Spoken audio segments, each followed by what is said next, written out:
Hi, I have been going through it, and I want to talk about something serious and shed some light on some things.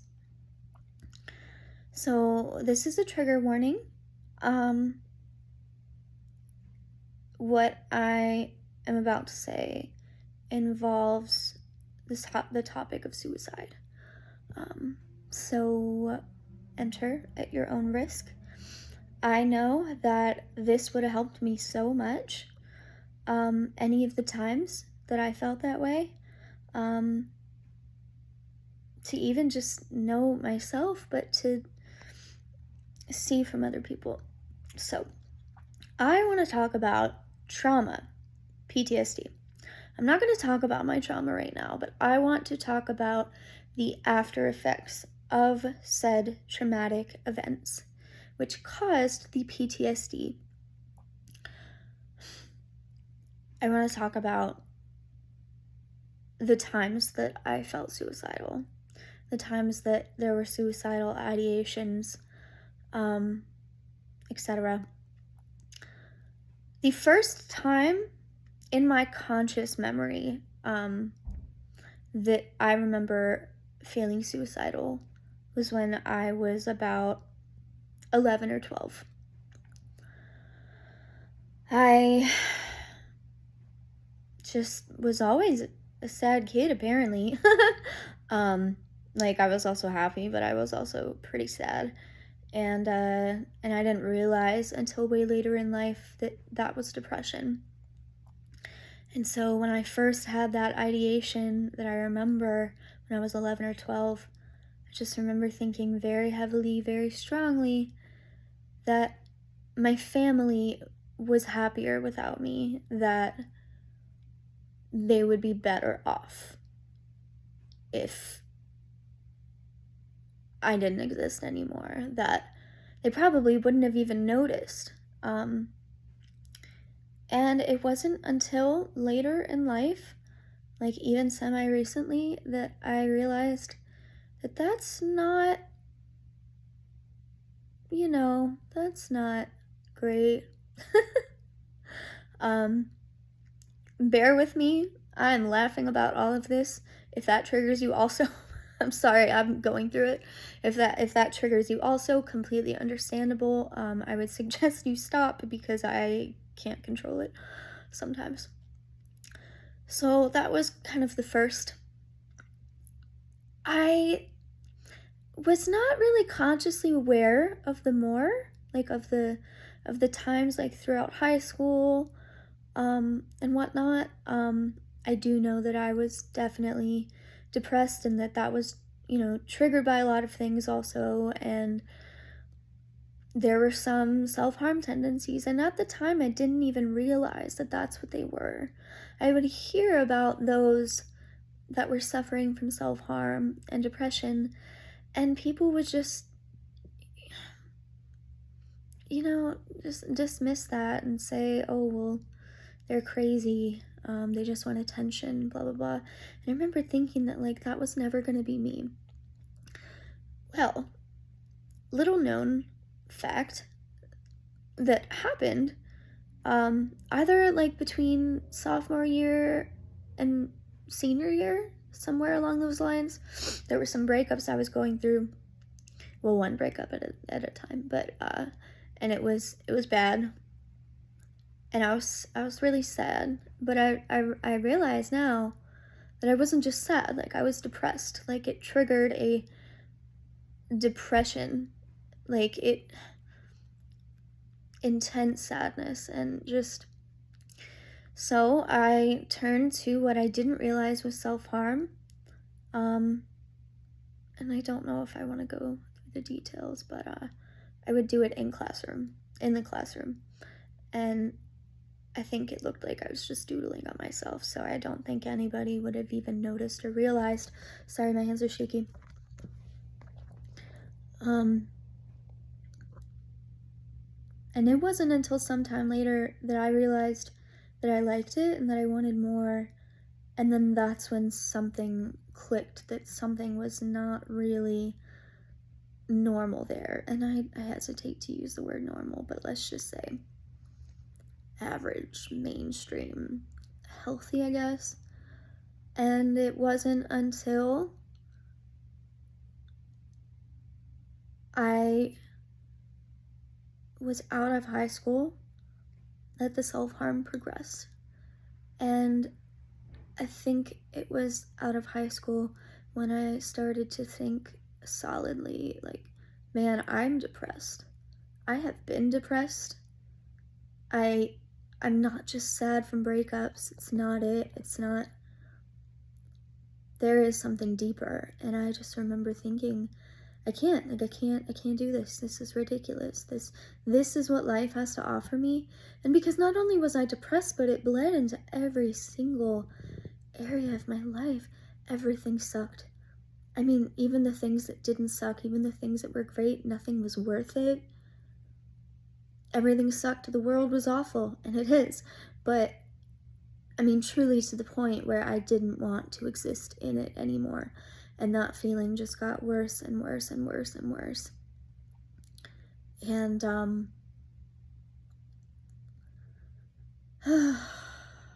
yeah. So it makes sense now, realizing that I had PTSD, because those are symptoms. The depression, the not feeling worthy, not feeling enough, feeling like you don't want to exist, feeling like you need to get out of your body, feeling like you need to punish yourself, and give yourself what you believe that you deserve.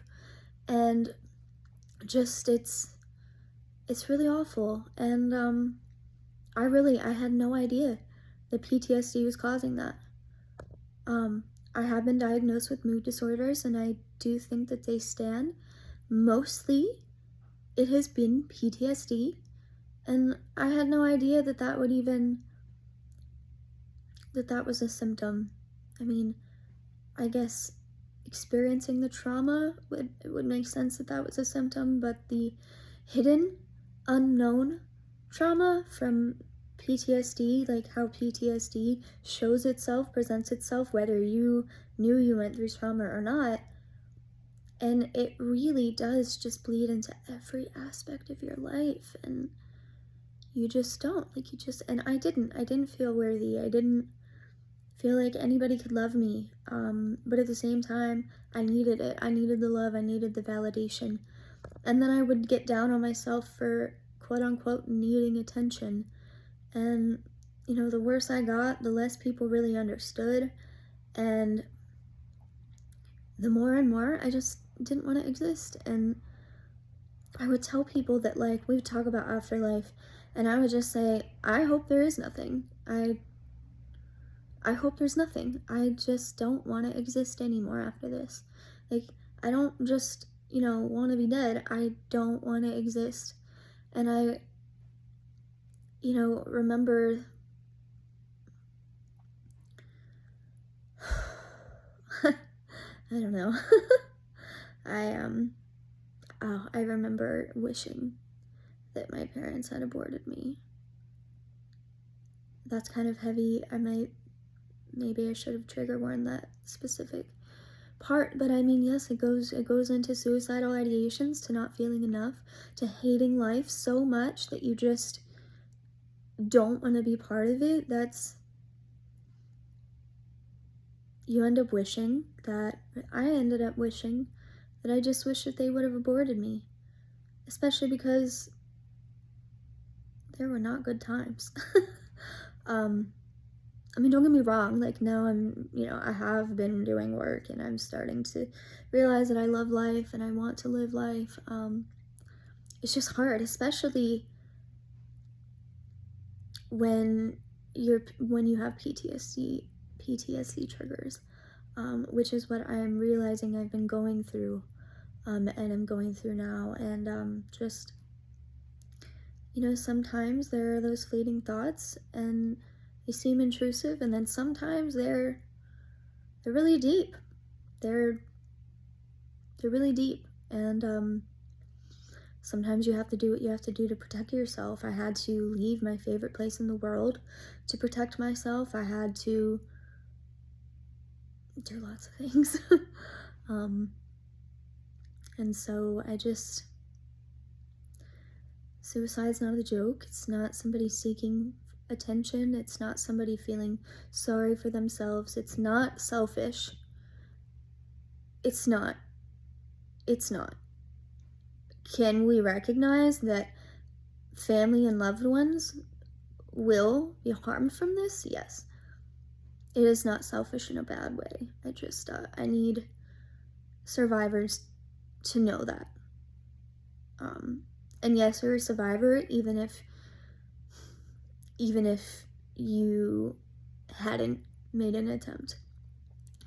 So, I needed to hear that. I needed to hear that when I was in the thick of it. Everything felt so fake. It's just like family would say, well, dad can't lose another daughter, or, I die if you die, or I just said that to a friend recently, which sucks.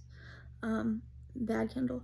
And it was just all so fake. It was all so bullshit, and it was all about the family members and the loved ones. It was all about them. Which, when you're suicidal, it's not about them. It's about how you feel about them for sure, but it's about you. It's about what you're feeling and going through, and the fact that you are sick. Like, and that's not a dirty word. Being sick, that's not wanting to live life. That's not per se a healthy thing. I'm not going to say you're not in your right mind, because that's completely derogatory and not true. But you're suffering from something. You're suffering from a disease, no matter how short-lived it may seem. And don't let anybody convince you that you're being selfish for struggling with what you're struggling with. Don't let anybody convince you to stay for them. You convince yourself to stay for you. You do what you need to do in life, and it's fucking hard. Like, if you have loved ones, get someone to help you. If you don't have loved ones, reach out to online support groups like Facebook. If you don't have loved ones, fucking reach out to me. Do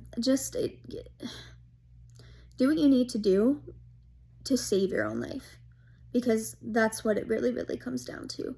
And I have countless times. I have self-harmed so bad to the point that I would have died if somebody hadn't come and taken me to my home. And I can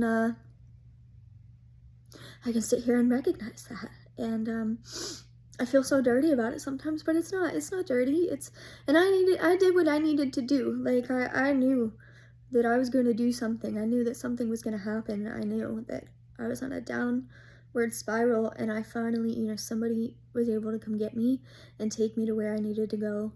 And so I could, calm down and feel my feelings. And then, someone else got me into therapy. So, therapist got me into a specific program that really, really helped. Now I'm working with trauma recovery and just... And I've said this before, we don't heal in a second. And everybody, everybody will preach that to you. And the beauty of the fact that we don't heal all at once is that we get to keep healing. Some days it will feel like we don't. Maybe maybe more than days. The healing keeps on coming.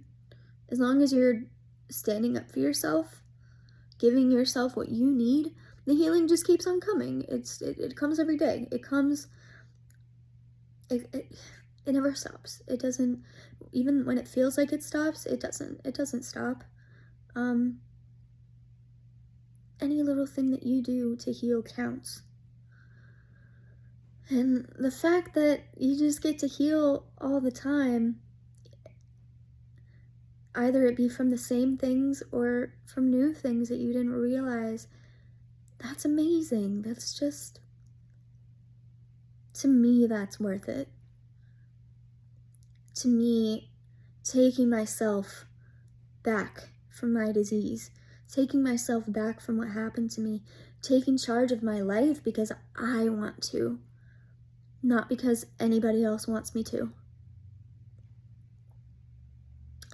And yeah, I guess that's really what I wanted to say. I just wanted to also like reiterate how it relates to PTSD, and maybe I really didn't do that much, but maybe this is kind of an intro video.